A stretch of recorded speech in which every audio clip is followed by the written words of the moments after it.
I'm very happy to be interviewing online with all the traumas that may happen along the way. Janine McLean, you're in Mildura at the moment, but I understand you work out in the region as well, Janine. Yes, I do. Based in Mildura and travel all across the Mallee and work, at clients' place at homes or into central location offices through accountants and so forth. Fabulous. So the topic today we're talking about is rural and regional business, securing your future and planning for succession. And I also noticed that you're working under the branding of thefarmprotectors.com.au.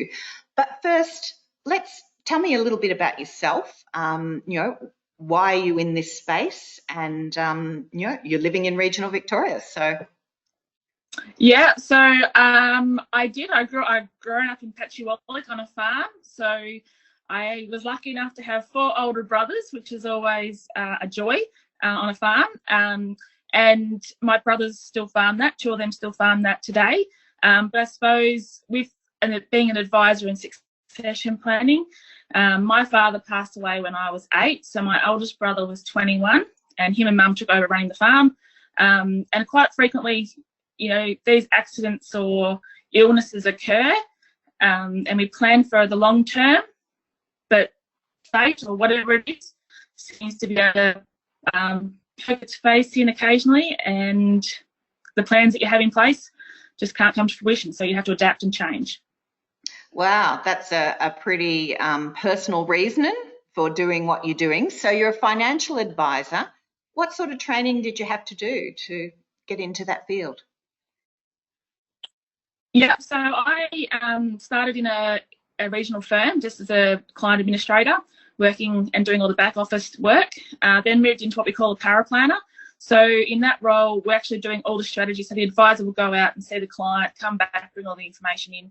We do all the strategy research in conjunction with the financial advisor.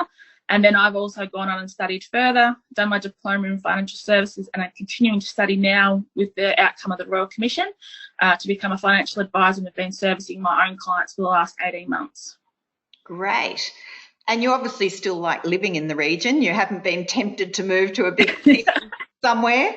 I've tried, Kerry, but I seem to keep coming back. I moved to Mildura when I was 18, just for schooling reasons. Didn't follow down that same pathway. Headed over to Ireland for 12 months. Worked over there for Diageo in the pensions office. Come home from there, went back into financial planning over here in Australia. Travel bug bit once again, and I moved to Canada for 3 years and worked for a financial planning firm over there. And cold weather, along with missing family, brought me back home to Mildura again, and it's where I've set up business and just loving being back home in the rural and regional area. There's no place like home. I'm with you there. Well done. So in terms of business people out in the regions, why should they be concerned about planning for the future and succession planning? I know this is a big topic for farms where there's lots of assets in that, but you've been telling me that this is important to all sorts of businesses. Yeah, it is, Kerry. And you look at regional businesses, and majority of them, they put their life, blood, sweat and tears basically into it. Doesn't matter whether it's the corner shop or the local news agency, milk bar. Majority of them will actually have a story behind them, and whether their kids have grown up in the area and moved off, or whether they're actually going to come back and take over the business. And in some ways, it's for a lot of them, farmers or business, just regional, retail businesses, it's what they call or refer to as their superannuation plan. So they're relying on whether it's a sale of the business or the transition of the business to the next generation to somehow support them through their retirement. And, what can we do to, what is a good process to follow? I mean, we agree. I'm nodding my head. Yes, this all makes perfect sense. Yep. But, what should we be doing? Yeah, well, it's probably all about planning early and knowing where you're situated now versus where you want to be. So even a lot of people will leave their retirement till it's, you know, it's almost upon them. So they'll get to age 60 and they think, oh, I'm going to be, you know, reaching pension age. Unfortunately, I don't think the pension is going to be around forever, especially the government pensions. So we're having to look at that self-funding. So plan early, know what exactly you want your retirement to look like, or when you want to transition out of that business. Take stock of what you've actually got now, so you know what your base is. And quite often, Kerry, a lot of people don't even know what that base is that they're even starting with. So they're quite often stressing about something that is probably not even relevant to them. So we need to go back to those basics, take stock of where we're situated, what we want to do. And if it is talking about, you know, especially on farms, handing over to the next generation, quite often it could be that their kids have actually moved away for university, they've got a degree and they're working in the city, and mum and dad are like, well, we'll just keep the farm because the kids might want to take it over in the future. So they need to really start having those conversations with the kids. Is that even something that they want to think about? And obviously, if it is something they want to think about, bring them into the discussion and work out a plan for everyone.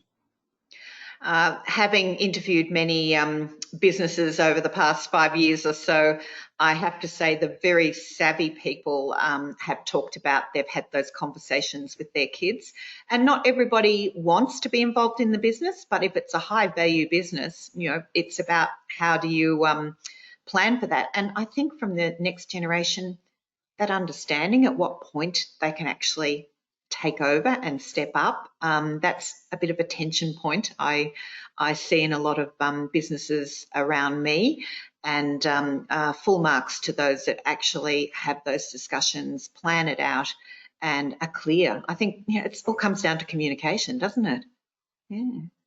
It does. Communication is definitely key, and there'll be a lot of pressure points, and sometimes a lot of the time it is a hard subject to broach, but I think, again, the earlier we start, the easier it is to actually see someone else's perspective and to maybe come around and find somewhere in the middle that actually meets everyone's needs. And then you've got... Do you think that having an independent person coming in is of value? I'm actually asking the question, but I know the answer, I believe. Do you find it is as well?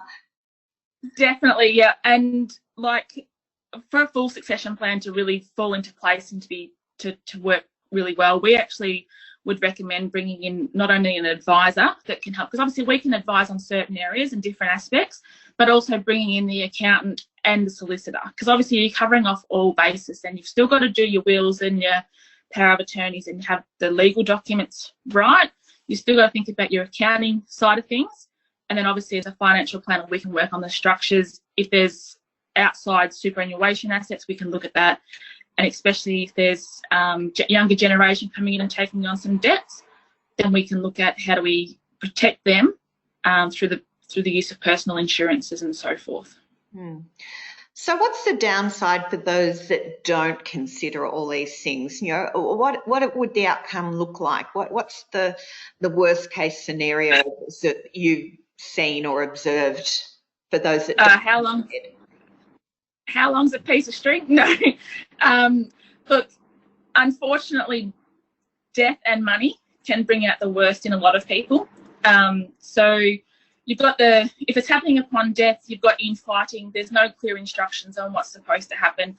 You can actually potentially lose a farm through legal costs. So basically there's nothing left there at the end of it, depending on the size of it and how long they go on for. Then the other aspect is if you don't start early and you've got a situation where someone is injured and unable to work, or in the ultimate death, if they're still young and they haven't actually got a succession plan in place, especially for, and I'm going to sound very stereotypical here, but if the husband passes away and the wife is left with the farm, and maybe the kids aren't old enough, or the kids have all gone away and haven't come home to the farm, but she still wants to keep it and somehow run it, she's in a limbo area where she may not have the funds to continue running it, and therefore the banks come in and say they need their loan serviced, and it's gone. It's basically just been ripped out from underneath it. So it's just having options really does make a big difference. And I would imagine a lot of women who are in a business partnership, you think succession planning, you are thinking children rather than a partner. So that's an interesting aspect. So lots to think about. Is it a big, long time process? I guess it depends on the businesses and their size and complexity. Yeah, it does. And we'll approach, we'll basically look at the whole overview, and then we'll break it down into the most important aspects to work on first and work through it. So it's not a set and forget process either, because we know things change. We know you can have a really good relationship with the kids one day and something happens and that relationship might just disappear. So we also know that there's flexibility in there. But when you're setting things up, it can take some time, especially when you're trying to minimise taxes and work around those options. So we've got to be careful, especially if you're sort of, changing up some structures and those things. So it can actually take some time to transition land for the purpose of being prepared when that happens. Well, it's like everything else, isn't it? You have to invest a bit of time and money to have a good outcome in the long term. So Most definitely. That's a really good overview. Thank you, Janine. I've often wondered what financial advisors do. You can tell that I haven't used one. Thanks, Kerry. I think it's certainly important from a large business point of view where there are considerations for the future and assets and things and multiple partners in particular. So how do we find you if someone would like to find out more information? How do we find you? Yeah, generally pick up the phone. Ring me. So my mobile number is 0457 161 958. Email, so janine@thefarmprotectors.com.au. And I also have the website, so thefarmprotectors.com.au. And I also have a personal website, janinemclean.com.au. And for anyone that's on social media, because sometimes you just like to have a bit of an interest but don't really want to commit. So you can follow along there, and that's just Janine McLean Janine McLean Financial Planner. So, yeah. Fantastic. Thank you for talking with us today, Janine. That's been great. Thank you very much for having me, Kerry. And, as I said, it's been great to talk to you as well.